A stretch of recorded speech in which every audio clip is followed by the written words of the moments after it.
सच्चिदानंद भगवान का आश्रय नहीं तो हर चेष्टा उनकी पाखंड हो जाती है। भगवत ऋषि जी कह रहे हैं, बिन विवेक वैराग्य भक्ति बिन सत्य न एको मानो, भगवत विमुख कपट चतुराई सो पाखंडे जानो। ऐसा पाखंड फल फूल रहा है कि लौकिक बुद्धि रखने वाले बस यही समझते हैं कि यही सार बात है। नहीं, कर लो कर लो, तुम्हें 50-100 वर्ष मिले, पाखंड कर लो, दंभ कर लो, नाटक कर लो, जो चाहो एकत्रित कर लो। दुनिया का एक कबाड़ है। जब छूटने का समय आएगा तब तुम्हें पता चलेगा। मन पछताई है अवसर बीते। समय था तो प्रयाश्चित नहीं किया अपने पाखंड का, दंभ का, पाप का। कल चर्चा हुई थी, दो नहीं रखे यहां से जाना चाहिए, एक ऋण और दूसरा पाप। नहीं तो तुम्हारे को आना पड़ेगा, दुर्गति हो जाएगी। किसी का एक पैसे का, एक वस्तु का उधार ऋण नहीं होना चाहिए जीवन में। और कोई भी पाप अब हमको साथ लेके नहीं जाना। अगर भूल से हो गए हैं तो हम उनका यहां प्रायश्चित करेंगे, अंदर से जलेंगे और संत महात्माओं से पूछेंगे इस पाप का हम क्या दंड स्वीकार करें, कौन सा प्रायश्चित करें। वो जो आदेश करें बिना किसी प्रश्न के, संशय के, उसे स्वीकार कर लो, पाप नष्ट हो जाएगा। पाप और ऋण ये अपने जीवन में नहीं होना चाहिए, पर पाखंड, दंभ ये केवल पाप कराता है। भोले भाले भूले हुए जीव प्राणी वो जानते नहीं हैं कि किसे सत्य अध्यात्म कहते हैं। बस भूल में और भूल बटोरते घूम रहे हैं। कहीं कुछ भी तुम्हें मांगने की जरूरत नहीं, किसी के आगे हाथ पसारने की जरूरत नहीं कि आशीर्वाद दे दीजिए, हमारी प्रार्थना मान लीजिए। यदि आप नाम जापक हैं तो दूसरों को सुख देने की सामर्थ्य रखने वाले हैं। आप भगवान के अंश हैं, आप कोई साधारण नहीं। आप अपने स्वरूप को पहचानिए, ये भटकना छोड़िए। आप परम स्वतंत्र भगवान के अंश हैं, आप परम स्वतंत्र हैं। ये माया आपको जो बांधे हुई है, इसी से मुक्त होने के लिए, इसी भ्रम को मिटाने के लिए हमें मानव देह मिला है। ए मारे घूम रहे, हमें सुख मिल जाएगा, कोई दे देगा आशीर्वाद। अरे आशीर्वाद भगवान ने दे दिया तुम्हें, तुम भगवान के अंश हो, तुम्हें मानव दे दिया, तुम्हें बुद्धि दे दी, विवेक दे दिया। इससे तुम सुखी नहीं हो पा रहे तो किसी के आशीर्वाद से क्या सुखी हो जाओगे। आशीर्वाद भी वही लागू होता है जो सत्कर्मी होता है, जो पाप नाशक अनुष्ठान किए हुए उसी के ऊपर आशीर्वाद जाता है। आप सोचे आप करें पाप, विषय विलासिता, और आपको कोई परमहंस आशीर्वाद दे दे, आपकी सामर्थ्य नहीं कि ऐसे आशीर्वाद देने वाले महापुरुष तक पहुंच पाए। जो बे दुष्ट हृदय सोई हुई, मोरे सन्मुख आव की सोई, वो जा ही नहीं सकता। अगर चले गए तो आशीर्वाद मांगने की जरूरत नहीं है, वो बात मिल जाएगी जो तुम्हें दूसरों को आशीर्वाद देने की सामर्थ्य प्रदान कर देगी। अपने लोग भगवान को भी आशीर्वाद देते हैं, अपने लोग महारानी जी को आशीर्वाद देते हैं, उन्हीं के नाम बल से, उन्हीं के चरण आश्रय बल से। लाडली रुथारो अविचल रहो जो सुहाग, आपका सुहाग अविचल रहे, आप दोनों ऐसे सुखी रहे।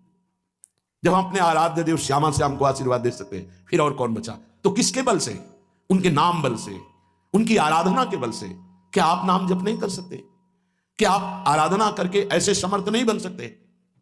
समर्थ वही है जिसका हाथ फैलाना मिट जाए, किसी से भी नहीं।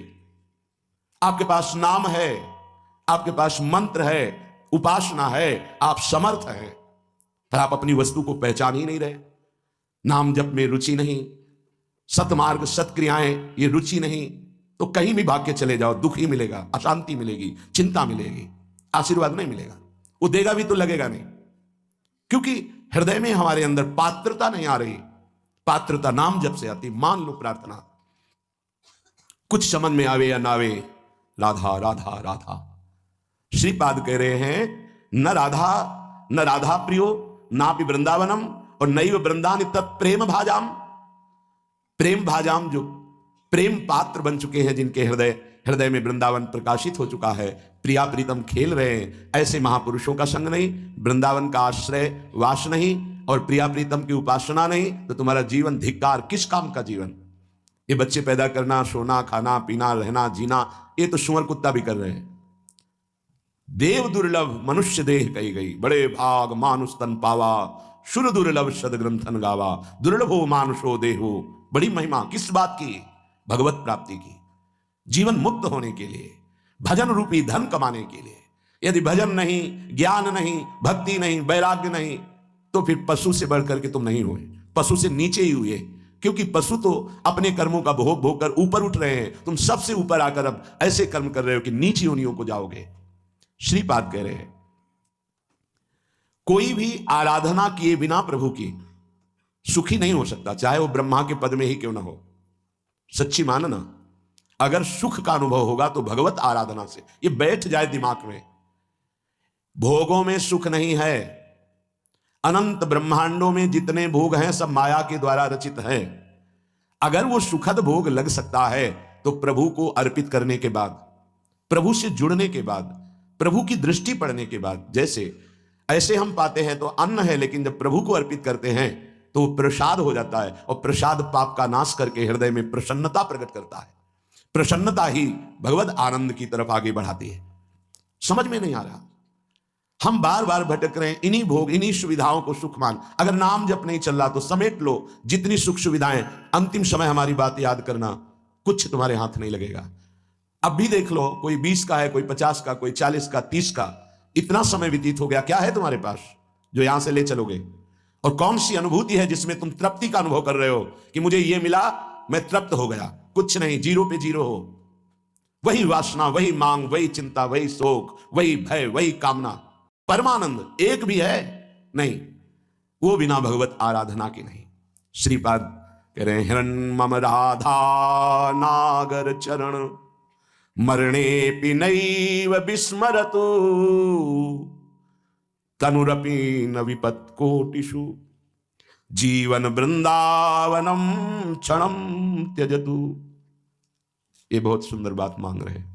जब मेरे मरने का समय आवे तो हे राधा नागर अर्थात प्रिया प्रीतम, जीवन आपको समर्पित है, तो अंतिम श्वास में आप चूक मत करना।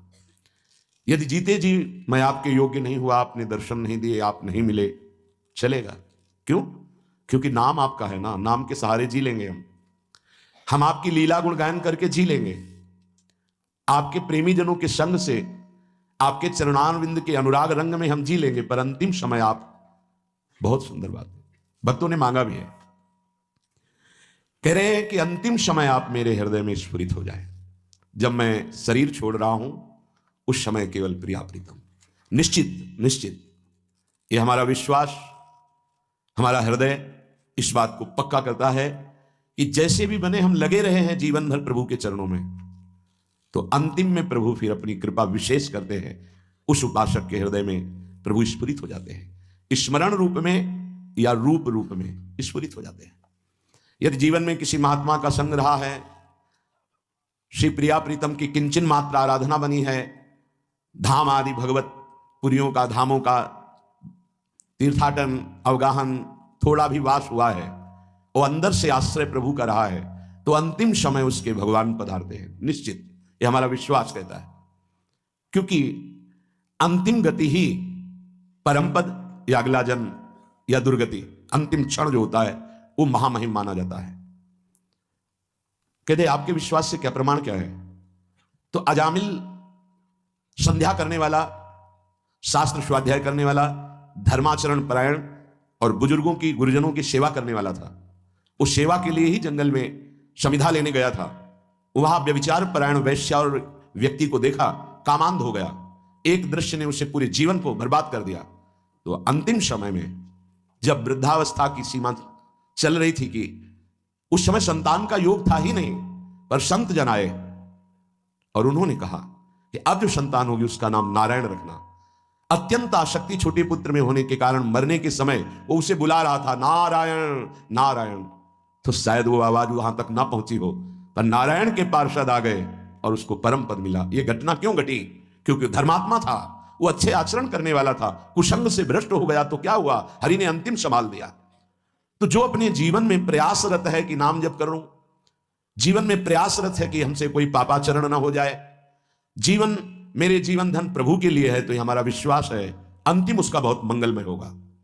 जो जीवन में मनमानी आचरण करता है, पापाचरण करता है, ढेर सारी वैभव समेट लिया, पर मरोगे तो कुछ साथ नहीं जाएगा। वो अंतिम समय जो तुम्हारी दुर्गति होनी वही तुम्हारे दिमाग में आ जाएगा और तुम उसी को प्राप्त होगे। श्रीपाद मांग रहे हैं प्रियालाल से, हन्मम राधा नागर चरणम मरणे पिनैव विस्मरतु। जीवन भर आपकी आराधना की,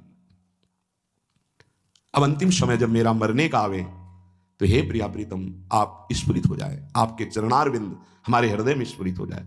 अब ऐसे कड़ुए संसार में जन्म ना हो जहां केवल छल है, कपट है, धोखा है, जहां सत्य का किंचन मात्र लेश भी व्यवहार में नहीं है। तत्व तो सत्य विराजमान है पर उसका परिचय नहीं। असत माया का खेल चल रहा, नहीं जन्मना इससे संसार में। हमें आपकी प्राप्ति करनी है। माना कि मेरे में सामर्थ्य नहीं, पर अंतिम समय आपसे प्रार्थना है, आप हमारे हृदय में स्फुरित होना। और हे वृंदावन, आप मुझे ऐसी सामर्थ्य देना कि भारी दुख का समय हो अंतिम, तो भी मैं आपके धाम से अपने शरीर को बाहर न जाने दूं। यह बड़ी बात है। एक क्षण के लिए भी मैं कभी अंतिम चेष्टा में, जब मेरा शरीर भारी पीड़ा में हो, यहां से जब जाना होता है, जिनका आखिरी जन्म होता है, तो बहुत कुछ हमारी गंदगी जमा है जन्म जन्मांतरों की, वो बहुत शीघ्र भुगवाई जाती थोड़ा थोड़ा करके। तो देखा जाता है कि बड़े महापुरुष भी अंतिम समय बहुत ही विकराल परिस्थिति आ जाती है। उस समय भागना नहीं है औषधि के लिए, नहीं, ये धैर्य उपासक के अंदर ही होता है। पास में ही राधा टीला है, अभी कुछ ही वर्षों पहले की बात है। यहां के पूज्य जो महंत जी थे, बड़े ही कुंज बिहारी श्री हरिदास चरणारविंद के अनुरागी थे। रामकृष्ण मिशन में गए, परेशानियां बढ़ रही थी। उन्होंने जांच की, उन्होंने कहा यहां नहीं, आपको दिल्ली जाना होगा, या हो सकता है आगरे में हो जाए, या तो नहीं हो सकता, न मथुरा में न वृंदावन में। कहा कुंज बिहारी श्री हरिदास, कौन जाएगा दिल्ली आगरा। हालत खराब होती चली गई। श्री हरिदास कुंज बिहारी श्री हरिदास। सबसे कहा कि स्वामी जी बुला रहे हैं हमें, जल्दी तैयारी करो जल्दी। ये अभी कुछ वर्षों की बात है, ये अपने सामने की बात कह रहे हैं। जल्दी भोग बनाओ, नहीं तो भोग नहीं लगा पाओगे, समय है अभी, राजभोग जल्दी लगाओ। राजभोग लगाया, प्रसाद लाओ, प्रसाद। बैठो सब सामने, कुंज बिहारी श्री हरिदास, श्यामा प्यारी कुंज बिहारी श्री हरिदास दुलारी। कीर्तन शुरू हुआ, कोई समझ नहीं पा रहा क्या कह रहे, बस खून की उल्टी हुई।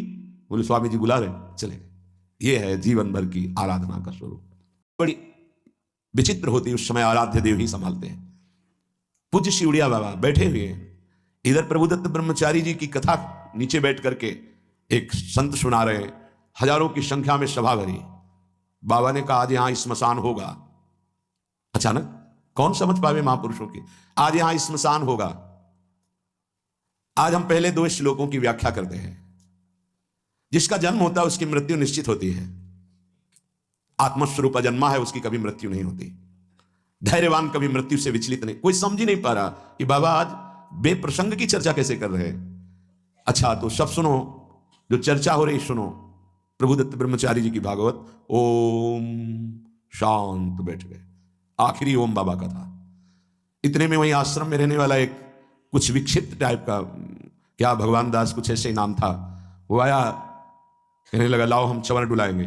तो ऐसे अनाधिकारी पुरुष थोड़ी महापुरुषों की सेवा में लग जाते, नहीं तुम हटो। क्योंकि सुलझा हुआ विवेकवान पुरुष ही महापुरुषों की सेवा में। उसको गुस्सा आया, गया तो चारा काटने वाला गड़ासा कहां से कैसे व्यवस्था की, एक था काल पहले से कंबल में ऐसे छुपा के आया, और इतनी रफ्तार से बाबा की चांद पे ऐसे खुले हुए ऐसे मारा 6-6 इंच गड़ासा, और ऐसे फव्वारा जैसे खून कैसे उठते। किसी को समझ में नहीं आया। सामने एक बूढ़ी माई थी, दौड़ के गई, लिपट गई, 5-6 गड़ासे मार चुके थे। अब कोई समझ ही नहीं पाया कि मतलब हो क्या रहा। काल का खेल देखो, वो सब आसपास, मतलब सब ऐसे ही। तत्काल माई ने, बूढ़ी माई ने उसको वश में किया। बूढ़ी माई ने, सब लोग उसको, फिर जो लीला, बाबा को एक इंजेक्शन लगाया गया कि अंतिम समय वो चेतना जागृत। ओ बस क्या पूरे जीवन तप ज्ञान की मूर्ति, अंतिम लीला कैसे जा रहे हैं। पूरे जीवन मां मां मां पुकारते हुए रामकृष्ण पर, अंतिम गले में कैंसर, विविध प्रकार की पीड़ाएं। ऐसी महाभाव दशा में पूज्य भाई जी अंतिम समय में, जिनका आखिरी जन्म होता है बड़ा, तो उसीलिए ये ब्रह्मबोध संपन्न महापुरुष हैं, जीवन मुक्त महापुरुष हैं, प्रेमी महापुरुष हैं। क्या इनकी महिमा वर्णन करे, पर ये हमारे लिए कह रहे हैं, हम सबके लिए। क्योंकि ये जो मांग रहे हैं ये तो प्राप्त है इनको, हर समय लीला में प्रवेश है इनका। इनको श्यामा श्याम की आखिरी दर्शन की आकांक्षा नहीं, क्योंकि इनकी आखिरी जीते जी हो गई। शरीर राग मुक्त भाव दे से अपने प्रिया प्रीतम के पास कोई आवश्यकता इस बात की मांगने की नहीं है। ये अपने लोगों के लिए कह रहे हैं कि हमें ये प्रार्थना करनी कि मुझे पता नहीं है कब मेरा अंतिम समय हो। हे प्रियालाल, ये हम बहुत बड़े महापुरुष की बात कह रहे हैं जो बहुत साधन परायण थे काशी में। मुझे बहुत आश्चर्य हुआ, ऐसे सब संत महात्मा घेरे हुए हैं, मध्य में वो लेटे हुए हैं। तो उनसे पूछा स्वामी जी इस समय आपकी गति कहां है? ये चंद्रलोक नहीं, ये तो चंद्रमंडल के अंतर्गत जो चंद्रलोक है, जहां इस सूर्य लोक से भी ऊपर है। सूर्य को क्रॉस करके केवल दैवी शक्ति संपन्न जो त्रिगुणातीत हैं, उन महापुरुषों की, जो शुद्ध सात्विक शरीर वाले हैं, वो जो देवलोक का अतिक्रमण करके भी आगे बढ़ते हैं, सबसे ऊपर चंद्रलोक है, सूर्य लोक भी नीचे है शास्त्रीय पद्धति के अनुसार। तो उन्होंने कहा चंद्रलोक तक मैं समस्त मंडलों का भेदन करके पहुंच गया हूं, पर ब्रह्म या मोक्ष प्राप्ति तो होश उड़ गए कि ऐसे महापुरुष जो मोक्ष धर्म का ही वर्णन करते रहे, वो ऐसा बोल रहे हैं। एक तरह से जैसे कहते हैं ना कि पैरों से धरती खिसक जाना, कि अपने लोग क्या हैं, अंतिम कैसी बात कर रहे हैं। तो उनका स्वामी जी तो क्या परम पद, तो उनका ये तो विश्वनाथ जी की कृपा के अधीन है। बस हृदय एकदम साधन पक्ष से हटकर कृपा पक्ष की मांग करने लगा कि अंतिम समय कह रहे कि आखिरी कैवल्य परम पद ये तो विश्वनाथ जी की कृपा से, समझ लो साधन कितना पहुंचा सकता है। वो महापुरुष कह रहे हैं कि अभी ब्रह्मलोक भी नहीं, जैसे स्वर्गलोक, महालोक, जनलोक, तपलोक, फिर ब्रह्मलोक, तो स्वर्गलोक के ऊपर ही है, क्योंकि स्वर्ग के अधिष्ठात्र ये सब लोकपाल देवता हैं। वरुण जी, सूर्य जी, अग्नि जी, वायु जी, चंद्र जी, ये सब लोकपाल हैं। इनके एक अपने अपने लोक हैं, उन लोगों में इनके आराधक उपासक वहां पहुंचते हैं। तो वो कह रहे हैं कि मैं केवल चंद्रलोक तक पहुंच पाया हूं, उसके ऊपर ब्रह्मलोक वहां भी नहीं गति हुई। और परम कैवल्य पद ये तो विश्वनाथ जी की कृपा से, क्योंकि काशी में शरीर छूट रहा है, जीवन भर उनके नाम पर रहे, तो वो गति उनकी, मेरी गति यहां तक और वो विश्व। तब ये समझ में आया कि आखिरी बात तो कृपा ही है। कि तभी लिखा है ध्यान मूलम गुरु मूर्ति, पूजा मूलम गुरु पदम, मंत्र मूलम गुरु वाक्यम, मोक्ष मूलम गुरु कृपा। महादेव गुरुदेव हैं, श्री जी गुरुदेव हैं, वे आजीवन आराधना करते रहते हैं, यही मांग रहे हैं। तनुरपि न विपत कोटिषु जीवन वृंदावनम क्षणम त्यजतु। बाबा को श्री जी लाई थी वृंदावन, उड़िया बाबा को। कई दिन से भूखे थे, एकांत में ब्रह्म चिंतन में बैठे हुए थे, शरीर भूखा था। पहुंच गए लाडली लाल बच्चे के रूप में संध्या काल के बाद। और बाबा मैया ने कहा है कि कोई संत भूखे बैठे हैं, रोटी पाएगा। रात होने वाली इस समय तो रोटी, दूध ले आवे, हाँ ले आओ, साथ में एक रोटी भी, एक ले आओ ले आओ। इतना मृदुल स्वभाव, इतना प्यार, इतने छोटे स्वरूप बच्चे। बाबा आश्चर्यचकित हो रहे थे कि संध्या हो रही, इस समय बच्चे बड़ा ऐसे, पहले कांसे का लोटा चलता, उसमें पका हुआ दूध, एक रोटी पाई, एक दूध पिया, एक परमानंद की अनुभूति, विशेष उनके हृदय में अद्भुत आनंद। फिर एकदम चिंतन किया कि यहां कौन सा गांव नजदीक है। तो विरक्त महापुरुष उठे, काफी दूर खोजते, एक व्यक्ति मिला, बोले हाँ गांव नजदीक कोई है? बोले 10-10 किलोमीटर आसपास कोई गांव नहीं। अच्छा ठीक है। बैठे एकांत में आकर जो चिंतन किया तो देखा प्रिया प्रीतम। बोले ठीक है, अब आपका बुलावा आ रहा है तो हम आ रहे हैं आजीवन वृंदावन के लिए। देखो अंतिम यही लीलापूर्ण, बड़े करुणा में खींच लेते हैं, आओ खींच लेते हैं, तुम्हारा पवित्र हृदय हो गया है, बहुत तप किया है, आओ मैं तुम्हें परम पद प्रदान करती हूं। बड़े कृपालु श्री प्रियालाल। एक चीज ध्यान रखनी है, तनुरपि न विपत कोटिषु, करोड़ों प्रकार के संकट आ जाए तो भी छोड़ना नहीं, ये अंतिम बन जाएगा। जिनको अखंड वृंदावन वास मिल गया है सावधान होकर सुने, और जिनको नहीं मिला है तो आश्रय ले लें। कई बार चर्चा की, रजरानी चरणामृत साथ है, वृंदावन का आश्रय है, और वाणी जी साथ है, तो जहां शरीर छूटेगा, जैसे भारतीय सैनिक राजकीय विभाग का कहीं भी शरीर छोड़े, भारत के आज्ञा के अनुसार, सरकार की आज्ञा के अनुसार गया हो, तो तिरंगे पे ही स्वागत होते हुए उसको भारत ही लाया जाएगा। ऐसे ही हम वृंदावन प्रिया प्रीतम के उपासी, कहीं भी शरीर छूटे, आप सम्मान पूर्वक श्रीधाम वृंदावन लाडली जी के महल में ही आएंगे, विश्वास कर लीजिए।